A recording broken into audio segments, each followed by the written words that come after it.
Il était une fois, dans la ville animée d'Akata, une jeune femme nommée Hawa. Hawa était belle, douce et pleine d'espoir. Depuis toujours, elle rêvait du mariage parfait, d'une vie paisible avec un homme aimant. À 30 ans, elle commençait à désespérer de trouver l'âme sœur. Les murmures de la société sur son célibat pesaient lourdement sur ses épaules. Un jour, lors d'une soirée organisée par une amie, elle rencontra Kojo. Grand, charismatique et séduisant, il avait tout pour plaire. Kojo semblait être l'homme qu'elle avait tant attendu. Rapidement, il la couvrit de compliments, lui promettant une vie remplie d'amour et de bonheur. Hawa tomba éperdument amoureuse, aveuglée par ses paroles douces et ses promesses. Cependant, Kojo n'était pas celui qu'il prétendait être. Derrière son charme se cachait un homme manipulateur et cruel. Kojo était un gigolo, vivant des largesses de femmes vulnérables et désespérées. Voyant en Hawa une proie facile, il commença à la dépouiller petit à petit, profitant de sa naïveté et de son désir désespéré de se marier. Les premières semaines furent idylliques. Kojo jouait parfaitement son rôle de prince charmant. Il fit miroiter à Hawa des projets de mariage somptueux, mais à chaque fois, il trouvait une excuse pour repousser la date, lui demandant toujours plus d'argent pour les préparatifs. Hawa, aveuglée par son amour et la peur de finir seule, se pliait à ses exigences sans sourciller. Les premières remarques désobligeantes ne tardèrent pas à arriver. Hawa, tu devrais perdre du poids, tu sais, pour le mariage, disait-il d'un ton faussement préoccupé. Puis, ce fut des critiques sur sa façon de s'habiller, de parler, de se comporter en public. Hawa, fragile et en quête constante de validation, tentait de changer pour plaire à Kojo, croyant que l'amour exigeait des sacrifices. Kojo s'attaquait à ses insécurités les plus profondes, la rendant de plus en plus dépendante de son jugement. Il la faisait douter de sa valeur, la rabaissant continuellement. Les remarques venimeuses se transformèrent en insultes, puis en menaces. « Personne ne voudra jamais de toi si tu me perds, lui répétait-il. Hawa se recroquevillait dans son malheur, incapable de se confier à qui que ce soit par honte et par peur du jugement. Les violences verbales laissèrent place aux violences physiques. Un soir, après une dispute où Hawa avait osé questionner l'honnêteté de Kojo, il la gifla violemment. Elle tomba au sol, choquée, les larmes aux yeux. Kojo, le regard dur, lui intima de ne jamais remettre en question son amour pour elle. Terrifiée, Hawa acquiesça, promettant de ne plus jamais douter de lui. Les jours suivants furent un enfer. Kojo devint de plus en plus violent, la frappant à chaque désaccord, la contrôlant davantage. Hawa vivait dans la terreur, mais l'idée de dénoncer Kojo ne lui traversait même pas l'esprit. Elle ne voulait pas être la femme qui échoue, celle qui n'a pas su garder son mari.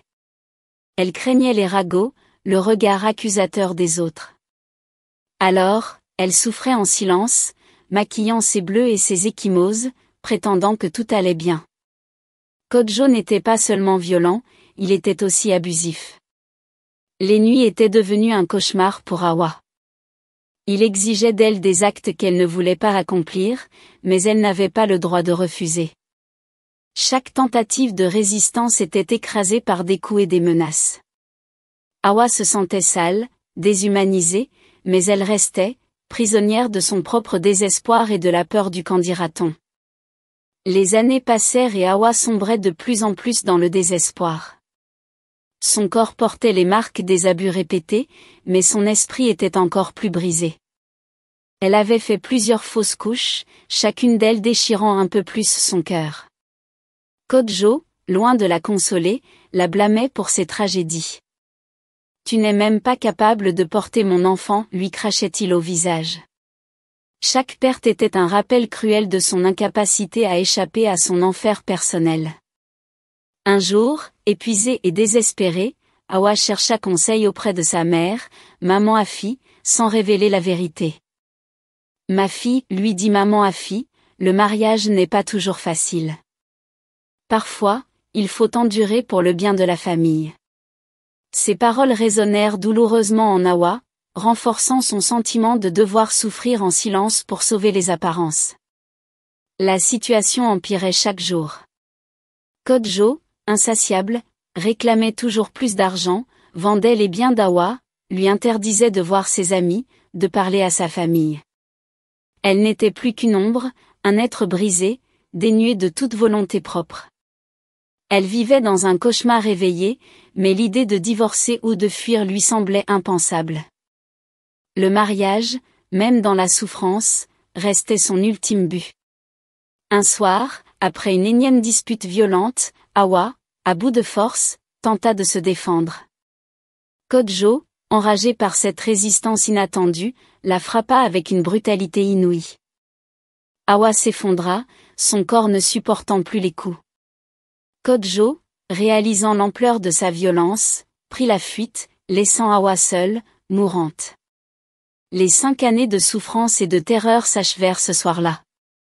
Hawa, allongée sur le sol froid de leur maison, sentait la vie la quitter. Ses pensées se tournaient vers ce qu'aurait pu être sa vie, les rêves qu'elle avait eus, les enfants qu'elle n'avait jamais pu porter. Elle ferma les yeux, espérant que la paix viendrait avec la mort. Au matin, le corps sans vie d'Hawa fut découvert par une voisine. La nouvelle de sa mort se répandit rapidement, plongeant la ville dans le choc et la tristesse. Les murmures de la société, si prompts à juger, se transformèrent en regrets et en questions. Comment personne n'avait-il pu voir la détresse d'Hawa? Pourquoi n'avait-elle jamais demandé de l'aide?